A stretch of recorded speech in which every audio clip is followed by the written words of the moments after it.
नमस्कार, आदाब, सत श्री अकाल, जय भीम, जोहार। मेरा नाम है नवीन कुमार। बिहार में महागठबंधन की वोटर अधिकार यात्रा के बाद भारी खलबली मची हुई है। नरेंद्र मोदी रो चुके हैं, भाजपा के नेता गा चुके हैं, उपेंद्र कुशवाहा मिलर ग्राउंड में एक रैली का ऐलान कर चुके हैं, लेकिन प्रशांत किशोर कहां है?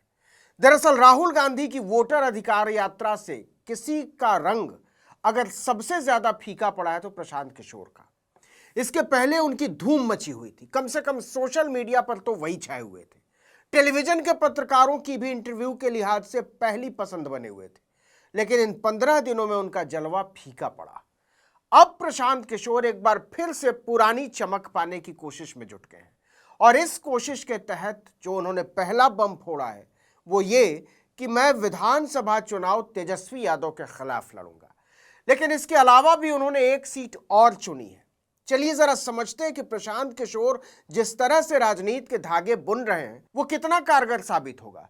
लेकिन इसका एक संदेश बड़ा साफ है, वो दिखाना चाहते हैं कि भाजपा गठबंधन इस लड़ाई में कहीं है ही नहीं, और असल मुकाबला आरजेडी कांग्रेस महागठबंधन और जन स्वराज पार्टी के बीच है। देखिए, जन स्वराज के संस्थापक प्रशांत किशोर बिहार विधानसभा चुनाव में 2 सीटों से चुनाव लड़ने का मन बना रहे हैं। एक YouTube चैनल से बात करते हुए उन्होंने इसके बड़े साफ संकेत दिए हैं।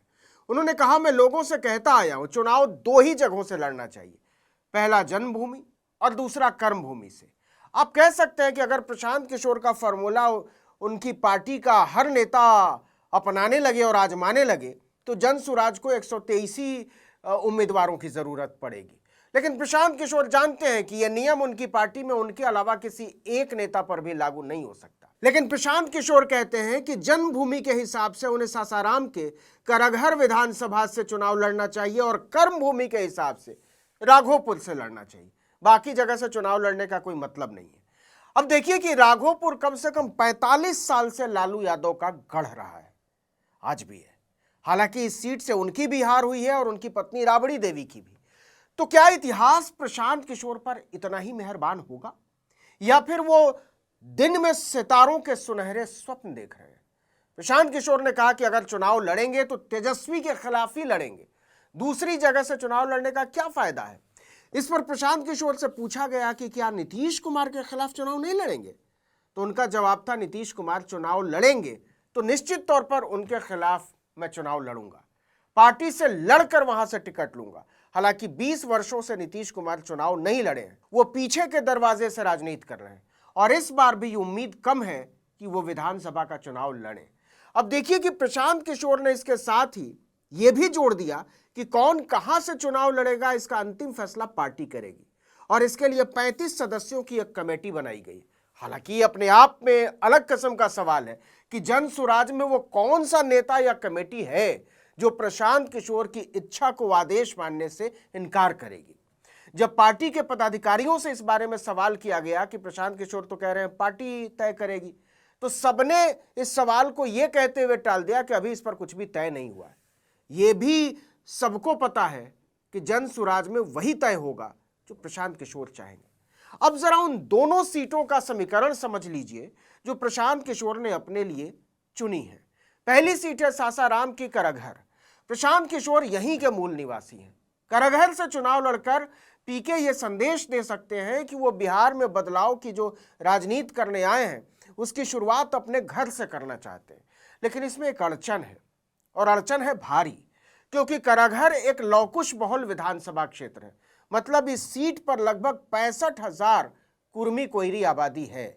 लेकिन यहाँ ब्राह्मणों की संख्या भी निर्णायक है। करगहर में 30 से 35,000 ब्राह्मण वोटर हैं, और पिछले 10 साल से यहाँ की जो राजनीति है वो एंटी लौकुश रही है, मतलब एंटी कुर्मी कुशवाहा। यही वजह है कि पिछले विधानसभा चुनाव में कुर्मी जाति से आने वाले वशिष्ठ सिंह को ब्राह्मण जाति से आने वाले संतोष मिश्रा ने हरा दिया था। अब प्रशांत किशोर पांडे का संकट यह है कि कुर्मी नीतीश कुमार के पारंपरिक वोटर हैं और ब्राह्मण बीजेपी के। कुशवाहा वोट को अपनी तरफ खींचने के लिए एनडीए के पास उपेंद्र कुशवाहा और सम्राट चौधरी 2 बड़े नेता हैं। ऐसे में अगर कुछ ब्राह्मणों का वोट मिल भी गया तो प्रशांत किशोर को कितने वोट आएंगे इसके बारे में अंदाजा ही लगाया जा सकता है। अब आइए राघोपुर सीट के समीकरण पर। तो राघोपुर को लालू परिवार का गढ़ माना जाता है। आरजेडी चीफ लालू प्रसाद यादव पूर्व मुख्यमंत्री राबड़ी देवी और अब तेजस्वी यादव, राजद के तीनों टॉप नेता जो हैं यहां से चुनाव लड़ चुके हैं और जीत चुके हैं। लालू प्रसाद यादव ने राघोपुर विधानसभा क्षेत्र से अपना पहला चुनाव 1980 में लड़ा था। हालांकि सांसद वो 77 में बन गए थे। वो राजनारायण की जनता पार्टी सेकुलर के टिकट पर इस चुनाव में उतरे थे। फिलहाल तेजस्वी यादव यहां के विधायक हैं और उनका यहां से चुनाव लड़ना तय है। ऐसे में राघोपुर से चुनाव लड़के प्रशांत किशोर ये संदेश देना चाहते हैं कि वो सीधे लालू परिवार से टकरा रहे हैं। दिल्ली में यही प्रयोग अरविंद केजरीवाल तत्कालीन मुख्यमंत्री शीला दीक्षित के खिलाफ कर चुके हैं। 15 साल से लगातार मुख्यमंत्री की कुर्सी पर बैठी शीला दीक्षित को पहली बार चुनाव लड़ रहे अरविंद केजरीवाल ने बुरी तरह से हरा दिया था। इसका बहुत बड़ा फायदा आम आदमी पार्टी को मिला था। लेकिन क्या प्रशांत किशोर भी उतने भाग्यशाली होंगे? यह सवाल इसलिए खड़ा होता है कि राघोपुर विधानसभा सीट पर करीब 30% यादव वोटर है। भूमिहार वोटर भी यहां बड़ी संख्या में है। पासवान मतदाताओं की संख्या भी अच्छी खासी है। इस सीट पर अभी तक कुल 19 चुनाव हुए हैं। इनमें 7 बार राजद, 3 बार कांग्रेस, 2 बार जनता दल और एक बार जदयू, लोकदल, जनता पार्टी सेकुलर, जनता पार्टी, जनसंघ, संयुक्त सोशलिस्ट पार्टी और सोशलिस्ट पार्टी को जीत मिली है। और इससे ज्यादा बड़ा तथ्य यह है कि पिछले 8 में से 7 चुनाव में यहां राजद को जीत मिली है। 3 बार जीतने वाली कांग्रेस 1969 के बाद से यहां कभी नहीं जीत सकी। भाजपा इस सीट पर अभी तक अपना खाता तक नहीं खोल सकी है। ऐसे में प्रशांत किशोर का राघोपुर सीट चुनना सचमुच में जीत दर्ज करने के लिए है या सिर्फ एक संदेश देने के लिए, यह अपने आप में बड़ा सवाल है। दूसरा सवाल जो खड़ा होता है वो ये कि प्रशांत किशोर तेजस्वी यादव के खिलाफ ही क्यों लड़ना चाहते हैं? अगर नीतीश कुमार नहीं भी लड़ते हैं तो डिप्टी सीएम विजय कुमार सिन्हा के खिलाफ क्यों नहीं, या दूसरे डिप्टी सीएम सम्राट चौधरी के खिलाफ क्यों नहीं, या बिहार भाजपा अध्यक्ष दिलीप जायसवाल के खिलाफ क्यों नहीं? देखिए, प्रशांत किशोर की आलोचना में चाहे जितना कुछ कहा जाए, लेकिन ये तो उनके विरोधी भी मानेंगे कि वो राजनीति की नब्ज को समझते हैं। ऐसे में क्या प्रशांत किशोर ने हवा का रुख समझते हुए जानबूझकर यह फैसला किया है? इसका सीधा संदेश यह जाएगा कि भाजपा गठबंधन इस चुनाव में लड़ाई से ही बाहर है और इसका फायदा किसको मिलेगा खुद अंदाजा लगा लीजिए। तो इसके बाद का सवाल यह है कि प्रशांत किशोर किसकी तरफ से फील्डिंग कर रहे हैं और किसकी तरफ से बैटिंग कर रहे हैं, जरा सोच कर देखिएगा।